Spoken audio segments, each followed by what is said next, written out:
जळगावात 9 ते 17 ऑगस्ट दरम्यान हर घर तिरंगा अभियान, प्रत्येक घरावर तिरंगा फडकवण्याचे आवाहन. नमस्कार, मी वैशाली चव्हाण, निवासी उपजिल्हाधिकारी जळगाव म्हणून कार्यरत आहे. जिल्हाधिकारी जळगाव यांच्यातर्फे आज प्रेस कॉन्फरन्स बोलवलेली आहे. तिचं नियोजन असं आहे की हर घर तिरंगा अभियान 2026 हे जे आयोजन करायचं आहे आपल्याला, केंद्र शासनाचे संस्कृती मंत्रालय आणि राज्य शासनाचा सांस्कृतिक विभाग यांचे संयुक्त विद्यमाने आणि आपल्या जिल्हाधिकारी कार्यालयाचे वतीने आपण हे जे अभियान आहे 9 ते 17 ऑगस्ट 2026 या कालावधीमध्ये हे अभियान आपण राबवत आहोत.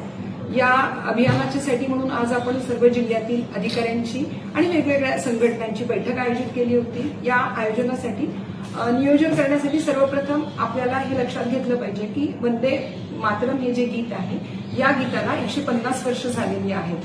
त्या अनुषंगाने या गीताचे सार्वजनिक ठिकाणी गायनाचे कार्यक्रम करणे, याच्यामुळे विद्यार्थ्यांच्या मध्ये राष्ट्रभक्तीची जागृती निर्माण होणे, राष्ट्रीय ध्वजाबद्दल जागृती निर्माण होणे हे याचं मूळ उद्दिष्ट आहे.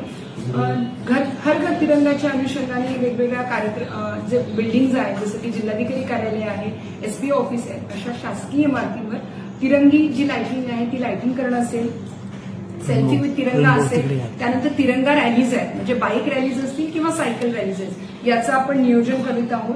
तसेच मोठ्या प्रमाणात तिरंगी रांगोळ्यांचं देखील आपण या अनुषंगाने नियोजन करीत आहोत. मॅडम, यासाठी नागरिकांना काय आवाहन करणार आपल्या? हर घर तिरंगा 2026 हे आपल्या जिल्ह्यामध्ये आणि सर्वत्र देशामध्ये 9 ऑगस्ट ते 17 ऑगस्ट 2026 या कालावधीत राबवण्यात येणार आहे. तर जिल्हा प्रशासनातर्फे मी आपणा सर्वांना विनंती करते की या अभियानामध्ये आपण सर्वांनी अधिकाधिकरित्या सक्रिय सहभाग नोंदवावा आणि या कार्यक्रमाला अधिकाधिक उत्तम दर्जाने साजरा करण्यामध्ये सर्वांनी एकत्रित व्हावं.